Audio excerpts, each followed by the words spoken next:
बुद्ध ने कहा जीवन में दुख ही दुख है। इस चीज को उन्होंने एहसास किया। आप अपने अनुसार अपने आंखों को खोल सकते हैं और जिसे बंद करना हो वो बंद भी कर सकता है, आपकी स्वेच्छा जैसी हो। तो बुद्ध ने कहा इस संसार सागर में दुख ही दुख है, क्योंकि जब से उन्होंने जन्म लिया, करुणा के अवतार थे, हृदय में उनके अत्यंत पीड़ा हो जाता था, क्योंकि लोगों की स्थिति को देख करके संसार में आए हो तो नाना प्रकार की स्थितियों से जीव को गुजरना ही पड़ता है। जिस भी योनि में हम रहते हैं हमें सुख और दुख की स्थितियों से गुजरना ही पड़ता है। बुद्ध के जीवन में भी ऐसा ही हुआ। इसलिए उन्होंने 4 आर्य सत्यों में उन्होंने पहला आर्य सत्य यही कहा कि दुखम अरिय सत्यम, दुख ही दुख है संसार में। लेकिन उन्होंने ये जो ही महसूस किया, फिर उन्होंने ये भी सोचा कि दुख का निवारण क्या है। आप दुख को महसूस करते हैं पर दुख के निवारण के बारे में विचार नहीं कर पाते हैं। इसलिए शायद ये सुख दुख का क्रम पूरे जीवन काल तक चलता रहता है।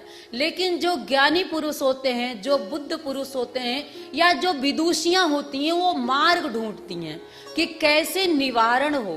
तो बुद्ध ने जब रोग को, शोक को, मृत्यु की पीड़ा को एहसास किया तो उन्होंने मार्ग ढूंढा, और जिस मार्ग पे वो चले वो सत्य का मार्ग था, वो ध्यान का मार्ग था, और उसके माध्यम से वो साधना का मार्ग था, वो ज्ञान का मार्ग था, और उसके माध्यम से उन्होंने अपने दुख का निवारण किया। और इसीलिए उन्होंने सामान्य जनमानस के लिए भी अष्टांग मार्ग बताया कि तुम भी कैसे अपने जीवन से दुख को समाप्त कर सकते हो। तो सबसे पहला उन्होंने कहा सम्यक दृष्टि। आपकी जो दृष्टि हो वो अच्छी हो। सम्यक दृष्टि का अर्थ क्या है? आपकी जो दृष्टि हो वो अच्छी हो।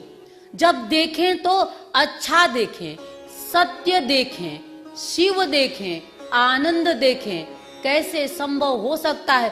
क्या पूरे संसार में शिव सत्य आनंद को देखना संभव है? क्या सब जगह अच्छा देखना संभव है? क्या देखा जा सकता है? दोनों स्थितियों से वो गुजरे, ऐसा नहीं है। दुख क्यों कहा? क्योंकि हर जगह यही दिखाई दे रहा था। लेकिन इससे निकलने की क्रिया उन्होंने सीखी। जब निकलने की क्रिया सीखी तब उनको हर जगह सत्य, शिव, आनंद दिखाई देने लगा। इसीलिए तो एक समय ऐसा भी आता है कि बुद्ध का पुत्र मर जाता है पर दुख नहीं होता है।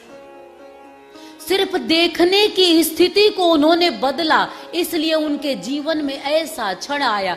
आप जब देखते हैं, ज्यादातर क्या देखते हैं? पहले तो अति सामान्य जीवन आपका होता है।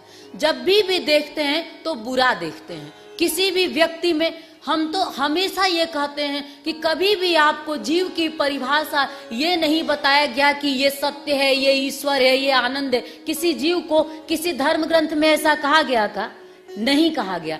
यही कहा गया कि इस जगत का निर्माण गुण और दोषों से मिलकर के बना है।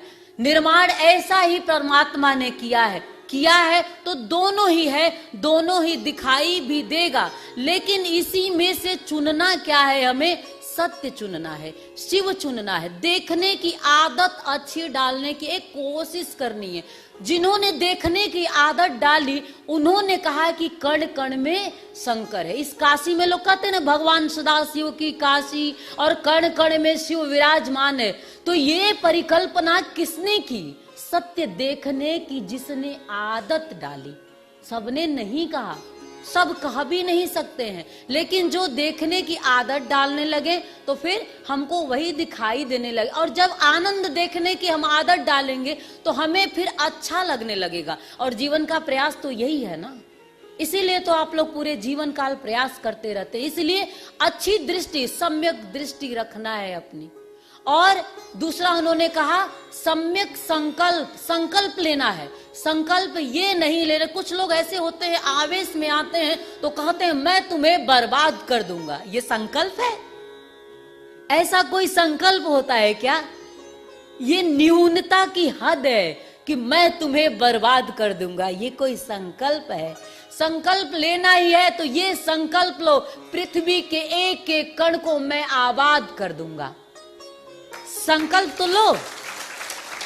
आबाद कैसे करूंगा? प्रेम से करूंगा, आनंद से करूंगा, शांति से करूंगा। हमारे गुरुजी यही तो करते हैं, यही तो हमने संकल्प लिया है ध्यान योग जन जागृति सेवा संस्थान के माध्यम से, और यही हमारा सदगुरु कहता है। प्रेम पुष्प की भर के डाली, चल बिखेर दें सबके द्वार, हृदय में स्थित गुरु हमारा, उसके भी हैं यही विचार।